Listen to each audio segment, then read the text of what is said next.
Welcome to Tuesday Night Live with Lions. Yes, we're doing that. Apparently, Bobby has a splitting headache now. Yeah. Well, anyways, just before the show started, we were talking about BMW and how great they are to own. Isn't that I'm sure that's not what we were saying. I'm right? 100% sure that's not what we were just saying. Dave and I were saying that. I mean, Yeah. you guys. Oh, you guys said you've made the mistakes enough times. No. We just said that we deal with the fun parts. And Zach's joining us just in time. Zach, what's your take on BMW? Love them, hate them, want to drive them off a cliff, and hopefully you're still not attached to them? We'll find out what Zach says in just a minute. Got to remember, there's like a 10-second delay from our live to where it's live on Facebook.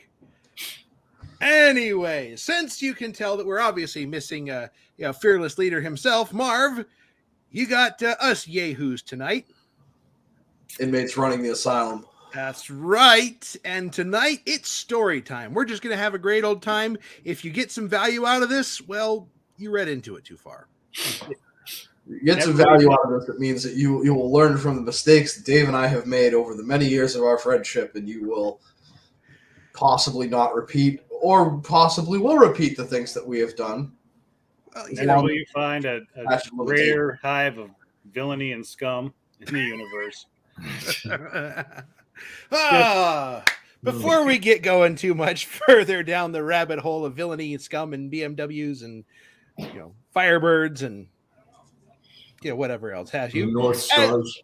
And North Stars, because apparently we love those here and we just can't seem to.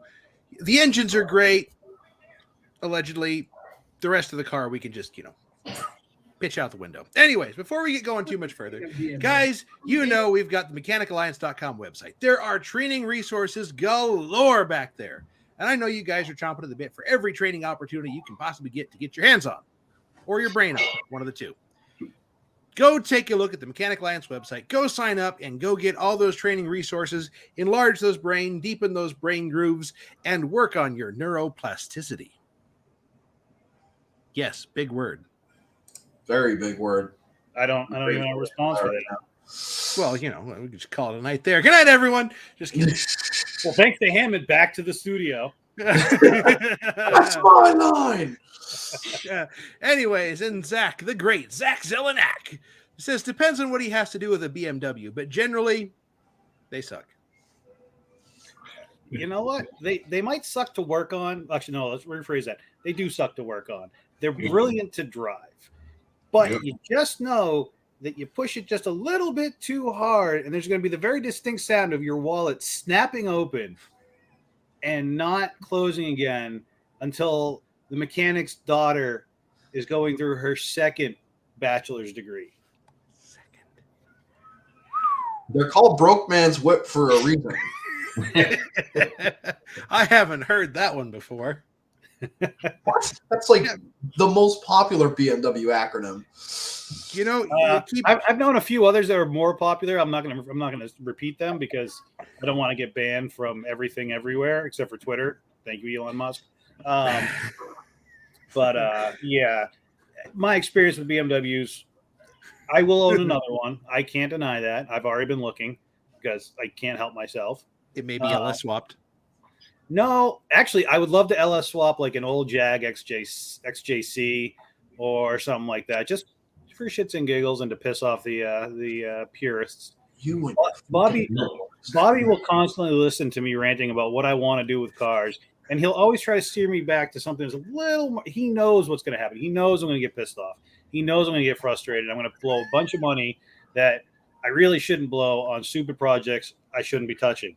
But in the end, all it ever comes down to is him telling me, I told you so, and me saying, yes, I know I should have listened, but I didn't, so here we are. Actually, that sums up our entire friendship. There's a couple of 90s era. There's a couple of 90s eras Series 3s that go down the track that they put an LS swap in. And they are trash. I've seen a couple of like the E36s that have been LS swapped, and it's interesting. I think there's better engines to put in a BMW, But it's always interesting to see somebody's like, I have an engine, I have a car. We'll make them work. Better engine to put in a BMW. That's like saying there's a better engine to put in a Fox body. No, the North Star is the best engine to put in a BMW. All right. So we got more acronyms for BMW. Broke my wallet. Yeah, I mean, Kevin Meyer's here now. Oh, and BMW has an interesting. Goes and it's just that's it. That take all my money. Yep. Out here, keep in mind, guys. Me, Dave, and Marv, we're in Utah. BMW has a bit of a different meaning out here. Big Mormon wagon.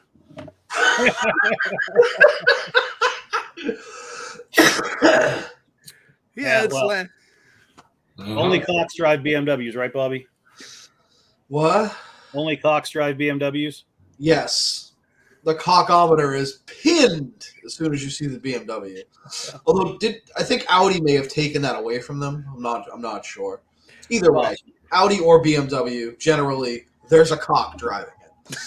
And don't bother looking for turn signals because they're not using them. They're not using them. And know that they are going to ride your ass this close as you're driving because they feel that they have to. That's the problem, is that people who drive around BMW drivers don't understand that they're superior and that they should just back off and let the BMW driver go where they want. Oh, I had someone do it to me last week. I was driving through fucking Arlington in the Firebird, and this dude in an M6 is like, up my fucking ass. I'm like, dude, I'm in traffic. It's Wait, like, they allow you to drive in Arlington They in do. your Firebird? I'm just walking along, making sure that he's feeling woozy from all the gas fumes. And You didn't get arrested the minute you drove over and lowered their property values. yeah, right. And we get to a light, and then he's just like, start going, and he right around me, across the double yellow, gets down to the next light, does the same thing to somebody else. Like, wow, I'm so impressed. Thank you. My life is so much better since I saw you do that. You can't really say anything. You can't cast too many aspersions. I've been in the car with you. I distinctly remember driving through Boston. Okay. I distinctly remember driving through Boston in a Friend 7 series with you behind the wheel, wheeling that thing like it was F1 Boston, and you were flying. I don't remember this at all. No, oh, you don't? You don't?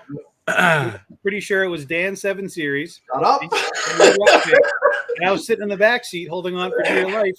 And I don't remember where we were going, but we had to get there quickly. And my concern was that we were going to make it. And you said, "Don't worry, I know a shortcut." Yeah, see, Bobby's had that head cold, so he now has selective memories.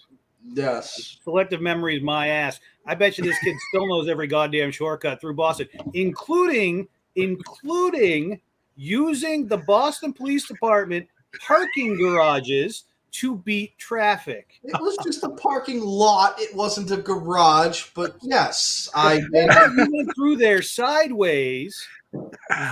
Was kind of an affront to the whole law and order thing, and you were just like, "Fuck it, I'm taking it. No traffic."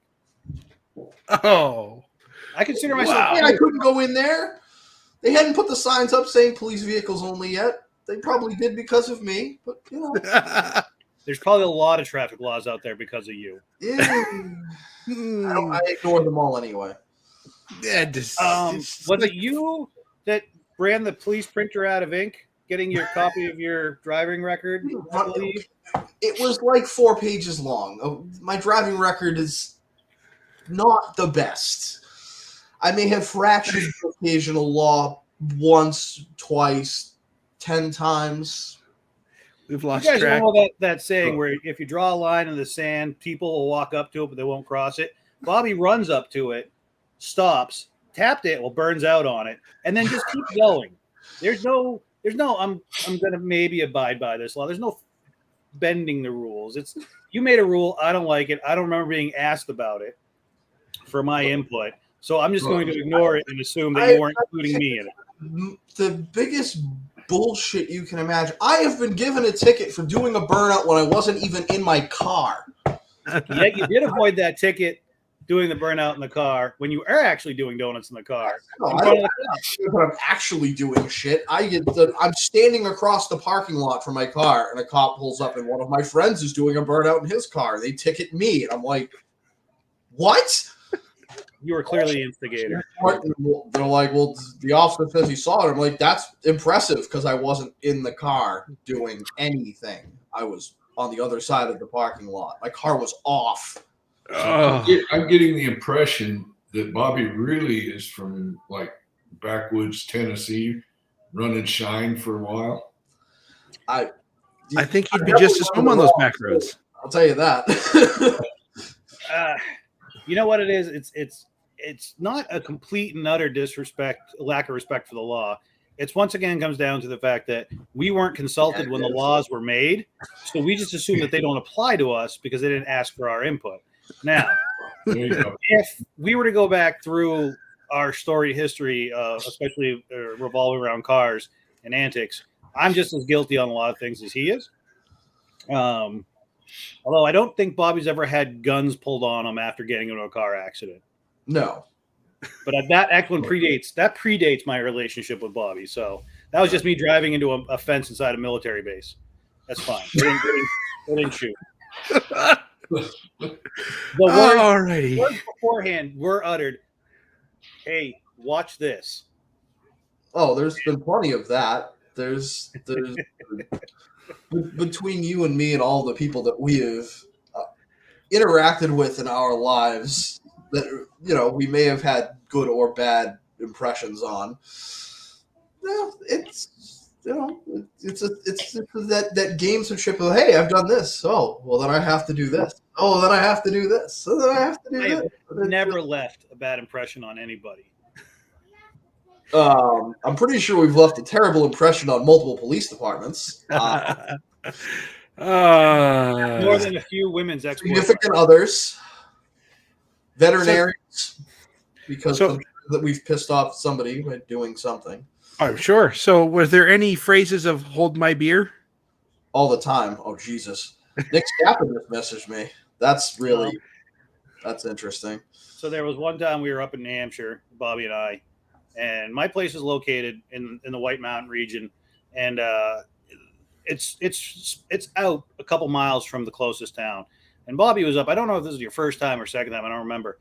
But we were in my Camaro. We had gone down to the convenience store to grab snacks, and I could grab beer and whatever else. And we're driving back, and I come to a stop sign, which I actually stopped at, not because I wanted to stop, but because I needed a beer.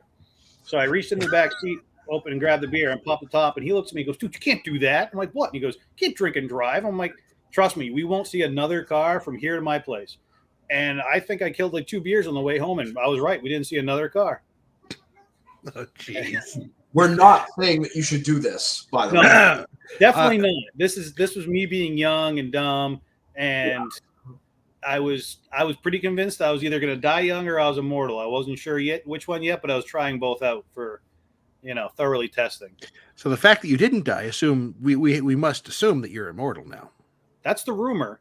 Although I'm not as willing to tempt fate nowadays as I was 20 years ago. Maybe, I don't know. There's a video. Then I built myself. So. Like, hey, look what we did on lunch break. Like, oh, we almost died. Yeah, I think that Are you was. talking about college, or are you talking about working when we worked at Cadillac? Because those are both possible. No, we were at college. This is you and Jeff. Oh, like when we wrecked the kid's Jeep by making him jump it? Oh, he did that on his own. He went out. Remember, I was sitting in the passenger seat and he was kind of being a bitch about it. So I put my hand down on his knee and made him gun it. Popped the rear window out, spare tire. He jumped and the entire back window of his Cherokee just popped out in one piece. Just kind of like folded down and just kind of fell off the truck. It was like, in our defense, our teacher encouraged us to go out and do stupid shit at lunch and film it. And bring it back he certainly wasn't dissuading us from doing it. Well, that was basically encouraging us.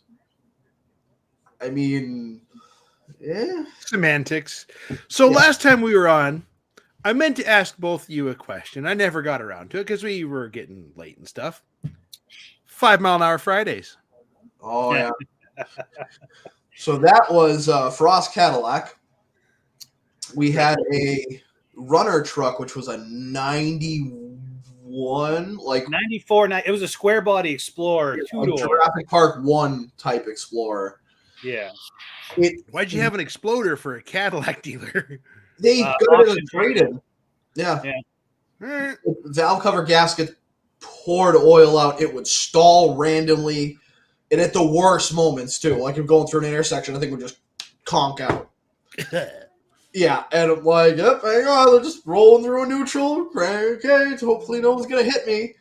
5,000 RPM neutral drops. Oh, yeah, and we hated this thing. And it was like, you're sitting there in traffic running between the dealership and our annex, which is like a mile and a half away. So you'd be sitting in traffic and they're just pouring smoke. And we're like sitting there like, we don't look at us. Like, we're not part of anything official here. Of course, it's on a dealer plate, so everyone knew exactly which dealership it was from. And we're just like, we need to kill this thing. We need something. We need them to get us something better. And we're like, well, we've taken it off-roading. We've never changed the oil. We put gear changed its oil. own oil. We Gear put oil and in it. Mountain Dew in the crankcase. Yeah, we tried all the stuff we could, like all the stuff you're not supposed to do. We're just like, what's this random chemical? I don't know. We're pouring it in. Ran it on 2 cylinders just to see what would happen. Yeah, we like legit took it off roading, like got air multiple times, like, and we're like, all right, what else can we do to this? Like, all right, I guess we got to just start crashing it into shit. And we have the dumpster next to the shop, and we're like, oh, well, let's just crash into the dumpster. Okay. So we started out at 5 miles an hour, and we're like, all right, and next week we're gonna up it. So every week, Every Friday, we'd go out and grab lunch at the little Italian dive behind a little Italian bar that had, bocce in the back room and a bunch of old Italian guys making deals. We'd grab that, and then we'd head back to the annex, and we'd just cruise up to the door, and just right before the door, we'd hook right and drive it right to that dumpster. And we got asked a few times why the dumpster was getting so pushed so far back. We're like, well, I don't know. I don't remember what we capped out at, but I remember thinking after the last time we hit, looking at each other and thinking to ourselves, this could be a bad idea. oh, I was the last one to do it. It was 35 miles an hour. Zach says, you do realize this is on the internet, right? Statute of limitations. Just anymore. That's what I figured. Better be in a fucking junkyard somewhere. Most of the stuff that I'll confess to, the statute of limitations is since run out. Okay. Yeah. I could say this happened in Mexico, but you guys are closer to Canada, so it happened in Canada. It happened on a random Italy. island in the Atlantic that it doesn't have extradition. To be fair, we were in a neighborhood of Newton called the Lake, which is basically Italy. So as far as we were concerned, we were outside U.S. laws. We were in international waters. Yeah. They make you an offer that you cannot refuse. Oh, yeah. No, dude. We had customers that and were very familiar with the $50 handshake. are all painted red, white, and green. Like, Yeah. it's very Italian. And every year the city would repaint the lines to be yellow, and every year or to white, and they would go back, and the people in there would just, nope, we're just going to add the colors back again. I mean, so Bobby and I had the luxury of working for this Cadillac dealership that was so ingrained in the neighborhood. And, the guys that have been in the dealership have been there like 40 years, and they were old wops themselves. So we got to, Can't say that. yes, I can. I am one. Well, Fair enough. so we got away with a lot. It was the Wild West back then. There was always a scam, or there was always some kind of like backhanded deal, something going on. The shop foreman and the senior tech were father son, and the father had been there like 40 years. The son had been there like 20 years, and they just did whatever the hell they wanted. They'd recruit other people into it. I mean, it would just, you'd be like sitting there doing a hard day's work, and all of a sudden you'd be like, hey, little buddy. You'd be like, oh crap, what's going to happen now? There it is. Oh boy. Yep, you get little buddied. There was one day we got one of our first Cadillac CTSVs, and the shop foreman comes walking up to me, and he goes, hey. I was like, what? And he threw the keys at me. He goes, let's take this thing for a ride. And I'm like, well, why am I driving? He goes, I'm too fat and lazy to work a clutch nowadays. So I'm out cruising around, and he's like, just beat the shit out of the thing. So I gun it down onto the pike, rip it down the pike doing like 120. And he's like, go faster. I'm like, what if I get pulled over? He goes, don't worry about it. Forget about it. Well, that was the thing, is that if we ever did get busted by the cops, it'd be one phone call. Most of the time, the cops would just be like, roll up on you. They'd see who you were, and they're like, screw that. But if you got busted by the stadies, it was one phone call away from being taken care of. You know, I mean, it was one of those old school dealerships where y'all watched out for each other. Like, I got pulled over. I didn't actually get pulled over. My brother-in-law worked at a Lexus dealer the next town over, and I took a Cadillac CTSV to go visit him. And I may or may not have been driving enthusiastically, as I guess we could phrase it. In the middle of Arsenal, Basically. jackass. I pull up in front of their building, like their used car department where they're all working, parked right on the street. And I'm talking to my brother-in-law. Cop comes flying up behind me, gets out. He's all red in the face, pissed off, and he walks right up to me. He goes, "Do you know why I pulled you over?" And I'm like, and I ignored him. And he's like, "You." I'm like, "What?" And he goes, "Do you know why I pulled you over?" I'm like, "You fucking didn't." I was already pulled over. I was like, I've been here for like a minute talking to my friends, and he's going off ranting and raving. And he goes, "Where are you from?" So I gave him the name of the dealership, and he called down there, and he comes walking back up all proud of himself. He goes, "I'm not going to give you a ticket, but just know that when you get back there, you'll be lucky if you have a job." I'm like, "Oh, okay, guy. Okay." You taught me one, officer. So I left, went back to the dealership, walked in, and the sales manager, Sammy, a very cool guy, walks out and he sees me. He goes, "Hey, were you in Watertown?" I was like, "Yeah." He goes, "Huh, thought so." He goes, "That cop was a dick." Yep.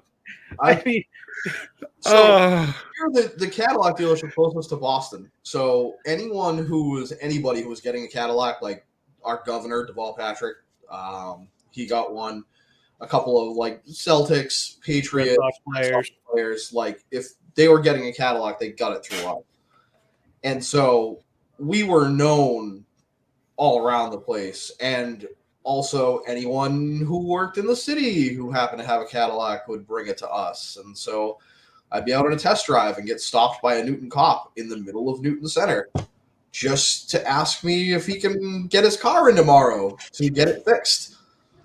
And I'm in like the busiest intersection in the city, and there's just traffic is all stopped, like 10 cars each every direction. And I'm just sitting there talking to this cop in the middle of the thing, like, "Yeah, sure, yeah, bring it on down. We can take care of it for you. No big thing." Like, and that was just how things went. it was the Wild West. Questioned it. It was the Wild. Wow. I mean, this is a company that had zero. Like, so I drove the roadside truck, which was basically a scam because we never answered any roadside calls. It was just an excuse for somebody driving free We SUV. totally answered that one in Burlington with Steve and me in the truck because we were out doing something else. No. Yes.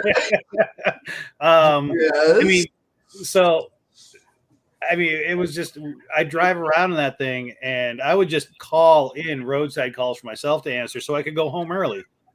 Like, and they would be in a pattern. Like, I don't know if Cadillac ever picked up on the fact that the exact same, like 4 customers always broke down in the exact same places that all led between my dealership and my home. I also used to go on vacation. I didn't have a truck at the time, but I had a boat. So the foreman was like, "Yeah, just go ahead and tow your boat with the roadside truck." Okay. I'm up in New Hampshire, walking through the parking lot after parking the roadside truck, and all of a sudden I hear somebody yell, "Hey, do they know you're all the way up here pretty far for a road call?" I turn around, I look at a guy from a competing Cadillac dealership, and I looked at him. I'm like, "They know you're all the way up here in a demo car?" He's like, "I never saw you. You never saw me." Remember when Google Maps first came out and we looked up the dealership on Google Maps and the picture they had was Dougie towing his boat with the roadside and it's parked in the back of the dealership? Oh, God. The number of times I had to go randomly with the roadside to pick up Doug's boat. Yeah. No, that's pretty much what it was. It was Or to go pick up George because he was wasted again and totaled a freaking Cadillac. Again, the general manager had a nasty habit of enjoying the drink in company cars, and he would always wipe out a tire or two on his way home. So I'd get a call like 11:30, 1 o'clock in the morning and be like, "Hey, you need to go pick up George. We're sending Stevie to go pick up with the flatbed to go pick up the wreck. You need to get him home." Oh, okay. Yeah, that was another thing. Our tow truck driver was the brother of one of the techs at the dealership. Everything was a scam. It was the no one golden ever era. heard about anything if we didn't want them to. No, we had our own body shop. Shit got taken care of at the body shop. I rear-ended somebody in the roadside truck, and it was all washed away. I mean, it was just. I was your guy. Oh, It was wow. it was the golden era of getting away with whatever the fuck you wanted. It was, I didn't realize what dealerships were actually like till I left that place and I got out into the real world and I was like, this sucks. Right? I want to go back to where I can do whatever the hell I want. Work? What's this crap? And so this is a story from even before we got there. This is like the early 90s. So like the golden age. The golden age. The Cadillac 4.9. Yeah. Hook and toe, I 4100. have a street called Buff's Pub. And Friday, all the techs at lunchtime, the whole dealership would empty out. Everyone would go down there and start drinking because that's what you did. And somebody would come in, customer, just wasn't on the schedule or anything. To show, no, I need this done. Okay. The dispatcher would get on the phone to the bar, tell the bartender what it was. The bartender would relay it to everyone who was in the bar, and whoever stumbled back to the dealership first got the job. So that bar lasted a good long time. Actually, into my It's tenure still there was They claim to have the best wings in place. after the dealership cracked down on the day drinking. It was we had to find new creative ways to do it, and we came up with rattle rides. Rattle rides where you'd grab one tech would grab another tech and be like, "Hey, I need you to listen to a rattle while I drive." You pull out of the parking lot, whip through the back streets, go park at the bar, go in, shotgun a beer, go back to the dealership, tinker with some things for a second or two, then go back out and do it again.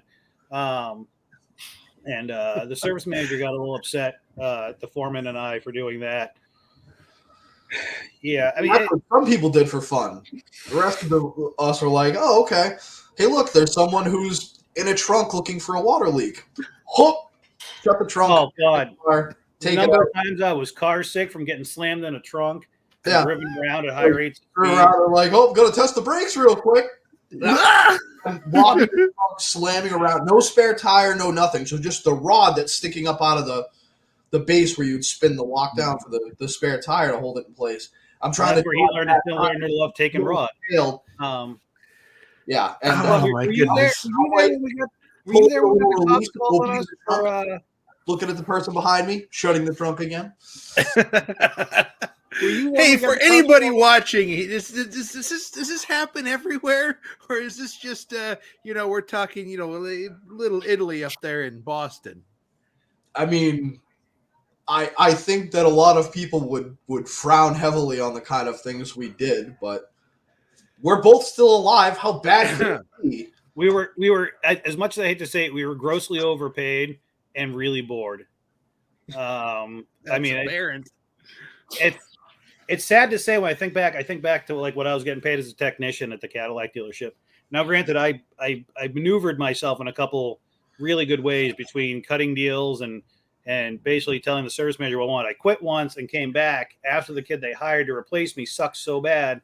The service manager was like, "I'll give you what you want to come back." So I threw out some ridiculous number, and he's like, "You got it. Come on back." I was like, okay, but Bobby, were you there when we got the cops calling us for setting off the airbags in the dumpster? Or did you already? I was there when we got the fire department calling us doing decarbs. Yeah, I remember that. The car right up against the fence and just the smoke going out and covering the entire street and the dealership next door.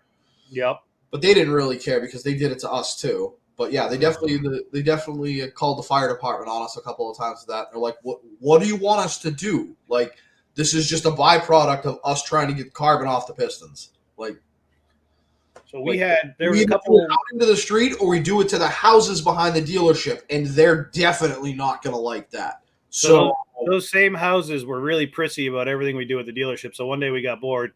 They just emptied the dumpster, and it was getting to the end of the month where we were going to have to do warranty returns, and we've been doing the airbag recalls. So we had to detonate them before sending them back. So we started detonating them in the dumpster, which you guys have all heard airbags go off. Can you imagine in an empty dumpster? in the air, and who knows where they'd come down. It was quite literally called in as a possible terrorist attack because we weren't too far removed from 2000, September 11th, and people were literally thought that they were bombing Newton, and the cops showed up, and obviously we knew them all. I'm like, "What are you doing?" I'm like, "Nothing." The detonating airbags. Really? Yes, really. Look, here's the evidence. Why are they in dumpsters? safety. You know what? Not going to ask questions. Keep it down. Have a nice day. Don't call us again. It was wild for those I think back and I'm like, man, that was like a decade. It was really only a few short years that we were really causing that kind of havoc because Bobby and I walked into the dealership probably 2004, 2005, and then GM's bankruptcy in 2009 pretty much ended the fun. Well, for the most part, ended the fun. I ended up at a small private repair shop for the next year that I had a lot more fun, but I suffered a lot more. And but there was always shenanigans afterwards. After this, it's like a miracle you guys are still alive. Bobby, no wonder you have sleeping difficulties. It's PTSD. It's definitely Gotta be. PTSD. It's from being friends with me. He's kind of like, well, I don't know. And being my friend is not easy because there are times where it'll be, what? Oh, you're taking a nap. Guess what? You're going to wake up, fucker. Like I'm going to walk right in your house and you're going to be dead asleep and I'm just going to crawl in bed with you and be like, get up. And then you wake up and I'm in your bed and it's just like, holy crap. There was, and there's always stupid. I mean, we were always trying to help each other out and help other people out, but there was the engine swap on the Firebird where we got it all put back together and we were really proud of ourselves at how easily it went. And we're getting ready to put it in the engine. We had it hanging over the front of the car. And then Bobby says the magic words I'll never forget. Hey, did we put a pilot bushing in for the transmission? Did you? Cue a few minutes of quiet contemplation where we're like, did we? We don't know. We must have. We couldn't have not done that. That would have been stupid. No, we I didn't. pulled that transmission back out and took a crowbar to the head doing it. Yeah, you did. That's okay because the crowbar bent, not your head. Yeah, that was one of those times where I probably shouldn't be standing here after that. It came point down right into the top of my head. Ooh. Yeah. It's not as bad. It's not as bad as the cam and head swap in the Saturn dealership. Oh, you mean where El Jefe fucking stripped out my crankshaft? That jackass. Yep. So Travis chimed in, said he had a parts guy wreck a dirt bike into a brand new Jetta. Yeah, he had to have a shop meeting about airsoft rifles, paintball guns, slingshots, tasers. Oh, I've seen people's like private motorcycles and stuff. They're like out in the parking lot messing around, and for some reason, this seems to be a sales guy thing. They like get a big check and buy a bike that's way too powerful for them, and then crash it into like 7 cars. Yep. We ended up with a number of like interesting stories at Cadillac. We had one that was one of the first PTSVs we got. Dude tracked the car and totally told us about it, like had the crossbar in the back where he had the camera mounted and everything, and he's like, I'm getting vibrations. We tried balancing it. We didn't have a road force balancer at that point because this dealership was kind of cheap when it came to new technology. So like we have to drive it. One. Yeah, we had to drive it out to a dealership in Framingham, which is about 12, 13 miles away. And they elected me to do it. And I'm like, cool. Didn't tell them I really didn't know how to drive stick. You did by the time you were done. Oh, yeah. No, I was like, whatever. We took it out there. And I'm like, who do I know who lives out here? Oh, my buddy Justin. Yeah. Hey, so I'm going to be here for a couple hours. Want to grab lunch? Sure. My buddy Justin happens to have a 96 SS Camaro. He's one of the kids he went to college with. So we go back, about him. Get the car, pull up in lights. I look over at him. He looks over at me. There's no words. We know what's happening here. And yeah, I didn't realize that car would get sideways in third. And I think I put like 3 or 4 cars on him. I was like, oh, this is fun. You know, Bobby, day. Bobby's a good friend. Bobby is a guy that'll back you up no matter what. And I know this because there was a time when we were in GM ASAP, and we had caused just enough problems, not me and Bobby personally, although we did have our hand in it, where the police would watch the parking lot when we were all leaving. Oh my God. Yeah, so we had a GM class, a Toyota class, and a Dodge class and then later on a BMW class that came in there. And so our whole GM class is like Mustangs, Camaros, Firebirds, Grand Nationals. We had 3 Grand Nationals in our class. Back when you could afford them. Yeah. Yeah. Jacked Take up one now. Chevy trucks. The kids from Weymouth showed up with a Ford Bronco, the 429 open headers that they drove from Weymouth to Ashland, which is about 40 miles. They were told And not they to bring weren't shouting what by the time they got there. them. No, they had the ear protection. Headphones on, like ear protection, thank God. But yeah, they were told never to bring that back again. We Well, had yeah, a, We'd we go had up a kid, Derek, who drove Yeah, a Dodge V8. Dakota 318 with a 5-speed. Derek, he rest in peace. Yep, may Derek rest in peace.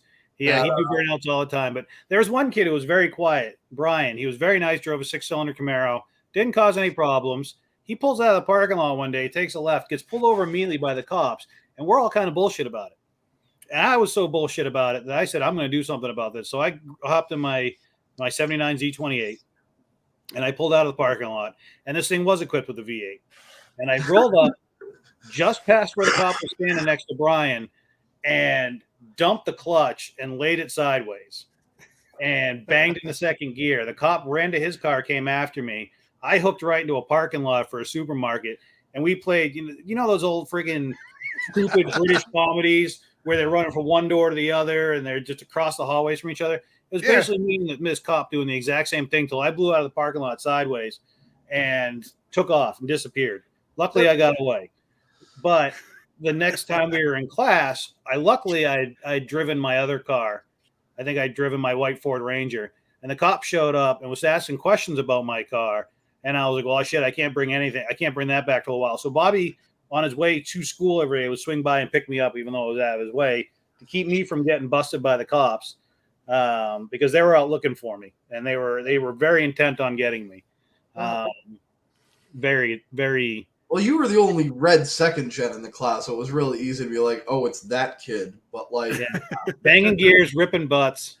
Yeah, I mean, it was during lunch break. That's just what we did. We just go out and do stupid shit. And then when we were all leaving, all the cops would know when we were all leaving, so they would sit there and be like, all right, which one of us is getting pulled over today, or which one of us is going to be the sacrificial lamb? And so we'll go one way, and everyone else will go the other. And that reminds me.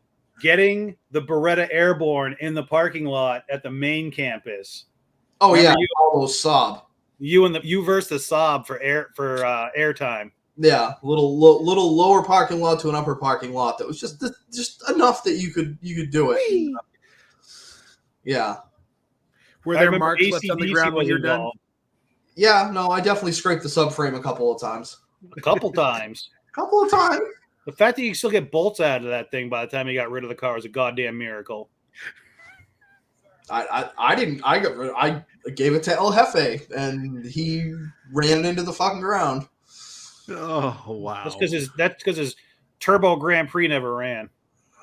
Dude, he still has it. It's still sitting at his grandmother's house. That doesn't surprise me. That car will never run.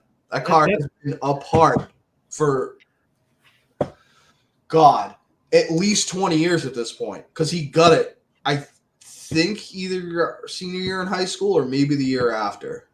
But it has never run. And he was like, oh, I'm going to do the 3.4 dual twin cam X motor swap in it, and like a whole, yeah. Yeah. Well, I mean, but whenever we were in college and right after college and we were working together, if you were looking for either me or Bobby, the other one wasn't too far behind, and there was always some kind of shenanigans going with us. Well, yeah, because that's what we did. It's what you do when you're in college, and so you're in college for automotive, and all of your friends are into cars, and all of your friends you all hang out together, and so where we would hang out, where it either started or ended, was always a Dunkin' Donuts, because it's the only place that was open for 24 hours around us. And there was one time we were at a Dunkin' Donuts in Framingham. Framingham is, what would you say, Bobby, for a normal driver? What, half an hour, 40 minutes from Framingham to Worcester? Yeah, ish. About half an hour.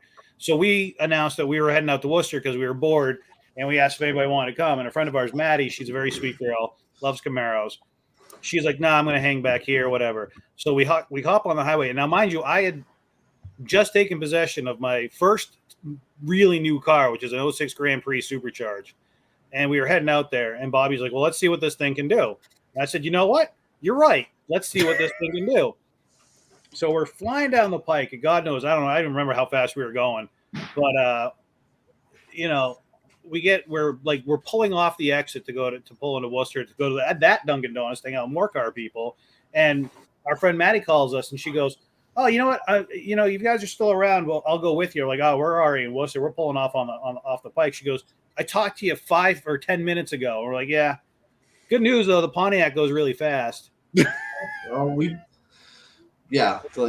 There was pure evil Worcester to get home at like 3 o'clock in the morning. There was nobody around. It's like, oh, let's see how fast you can go at this time. There was Pure Evil's Camaro. There was that was one of the first really powerful turbo LS cars in the country. That was way back when. Yeah, that was it was like a brand new 2001 LS or SS Camaro that I think by 2004, 2005 was putting out 1,000 wheel horsepower on the dyno. No, 1,300 on the. Oh yeah, on the dyno. But that was single turbo. I think it was a. It was a 408. It was a 408 LS block with a 80 millimeter turbo and then an 88 millimeter turbo. Yeah, and totally behaved street car. You'd never know it. It sounded like it had a mild cam, and that was it. And you never saw it coming. And it was what your average street car is with a turbo these days, as opposed to what it was 20 years ago. This is what it is today. Just so well behaved and so unassuming. That's the thing is a lot of the guys that were running around that time, they had the 400 horsepower, 450. Yeah, but back then 400 horsepower on a street car was okay, that's your heads and cam LS1 car that was 450 horsepower was a thing, and then 03 Cobras came out, and that was still your typical. I think what I miss most about those days is not the youthful innocence and arrogance that allowed me to get away with a lot of things. Or even just, not really having a lot of expenses. I mean, I could put all my pennies into what was left of my Camaro. It was how cheap fucking tires were. If you needed to get another set of tires, you went to one of the places that did tires and you said, "Hey, man, you got any junk 15-inch wheel tires sitting around?" "Yeah, I got them right here in the back. Take them." Sweet. Throw them on, go do burnouts for a week, come back a week later, like, "Hey, you got any more?" And you were that guy for a number of people when you worked at Sears. When I worked at Sears, yes, I was that. I mean, people come see me, "Oh, you got anything?" Or I'd be like, "Hey, I got something sitting in the back." "Yeah, cool." It was great. It was fucking great. Now the tires I got on my truck, they're so damn expensive. I'm like, you know what? I don't want to do a burnout. You know what? That's $350 per side that I'm cooking into the ground. I think I'll hold off. Yeah, right. She's gone are the days where you can just go get 15 inches. Heck, a friend of mine runs tires at a local master muffler, and it's like, "Hey, Tage, you got any 15s? "Nope, I got 16s. I'm like, "That's really useful." And then I went to him one day to get 14s on my Regal, and he goes, "What? Yeah. Can we get 14s?" He goes, "Supposedly we can. I haven't put a 14 on anything in years." A 15-inch Uniroyal Tiger Paw, $45 a piece. Yeah, I had the Futura GLXs from Pep Boys that were about I had a set of those. $55, and I was broke as hell because It's nice to know some things never change, right? Let's have more expensive hobbies. Exactly. Well, so when I bought my truck, it had the factory 15-inch wheels on it, the Steelies, and it had a set of Cooper Cobra radials on it. And I'm like, I've only heard of these tires in hot rod or lore. Apparently these were the big things before BF Goodrich came out with their radial TAs. People were finding those things and putting them on their cars, and it's okay, not exactly the best performance tire, but hey, if you want something that's a 15-incher, then not a whole lot of options left. Well, it's like back in the day. If you want to upgrade from the radial TAs to a really grippy tire, you went with the BF Goodrich Comp TAs. TA. See, Dave knows. He's like, yeah, the Comp TAs. I remember those. Those were the performance tires back in the day. And I'm like, I remember just waiting, saving up money to get a set of those for the Camaro so I could really have some handling capability in my 70 bone stock suspension 79 Z28 with the broken seat frame. So every time you turned left, it would flop this way. Nothing like burnouts to really.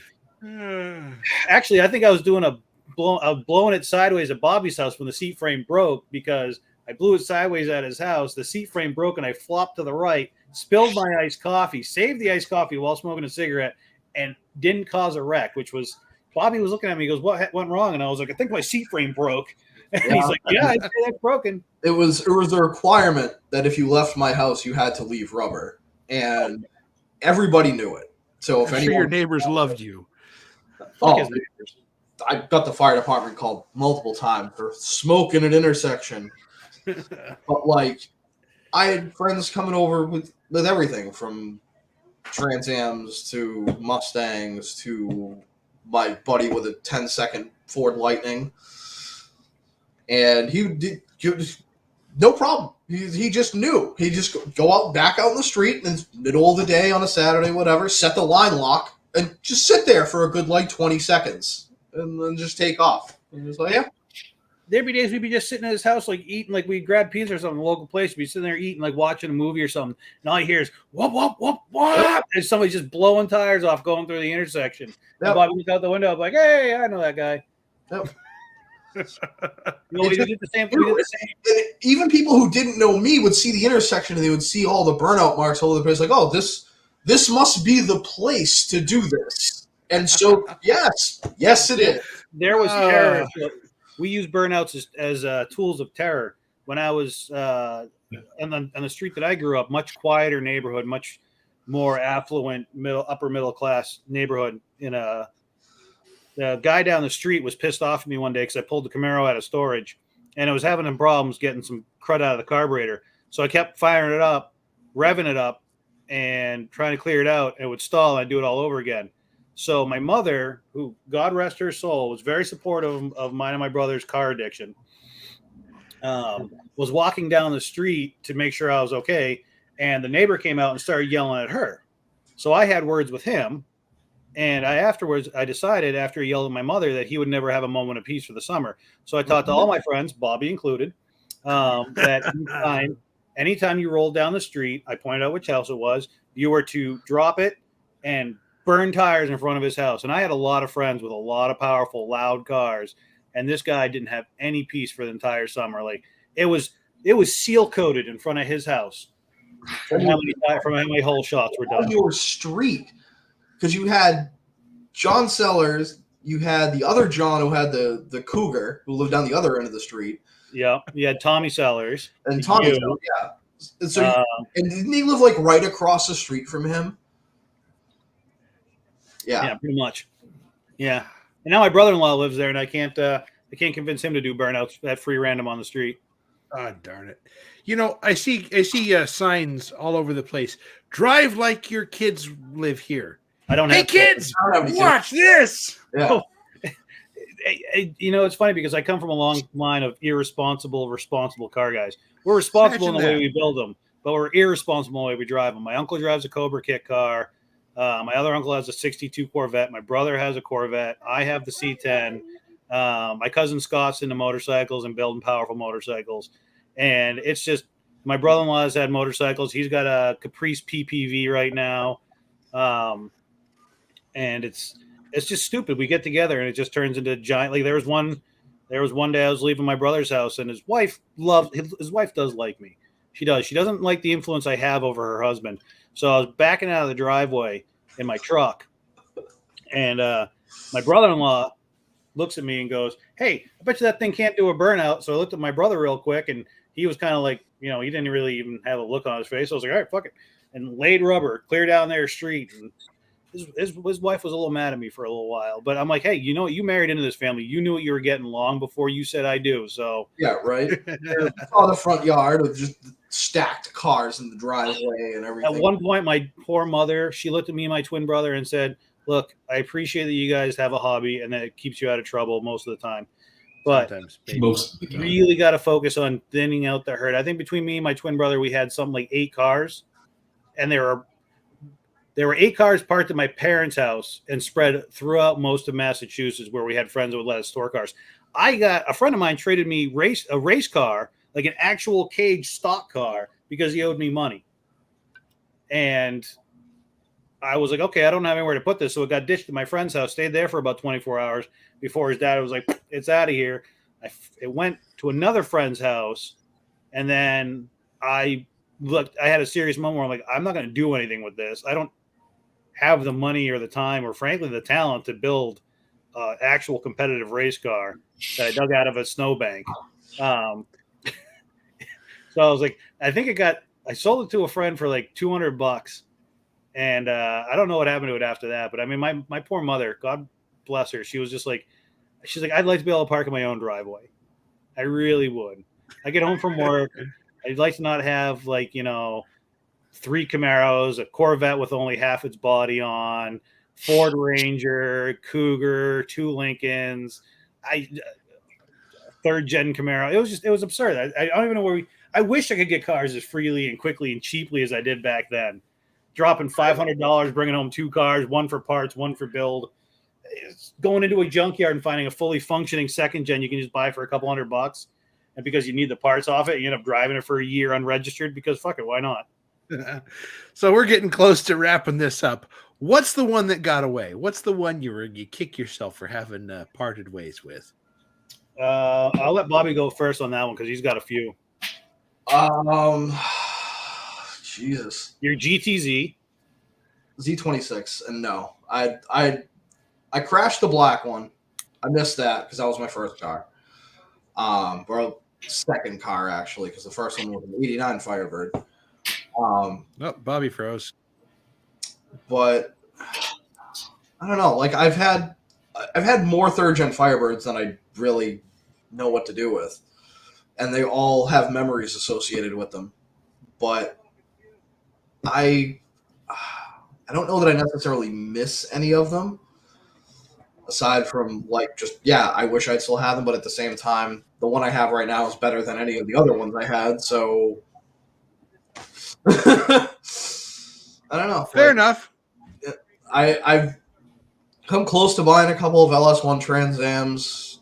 I've come close to buying a couple of LT1 Trans Ams.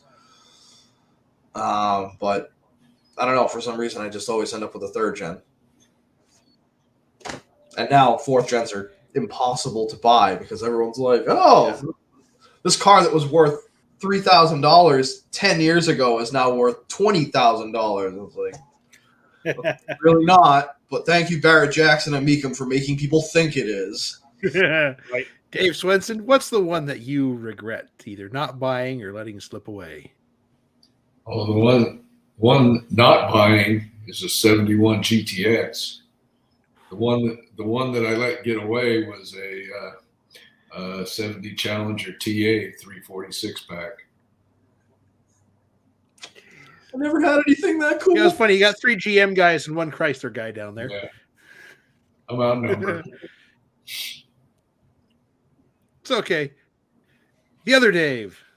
It would be my first 2 cars. My 86 Pontiac Trans Am, only because it was my first car, and my 79 Z28, my second car. The 86 Trans Am, just because now you look at it and you're like, oh, that was actually a pretty cool car. It was really cool when I was 16, and it just, as I've gotten older, the 3rd gens fell out of favor for me for a little while. But now I'm looking at them like, man, these are really cool cars, and they have a lot of potential. Yes, they are. But the 79 Z28, Pat. there's so many memories with that. It was, I had it when I started dating my wife. I made a ton of memories with it with my friends doing crazy stuff.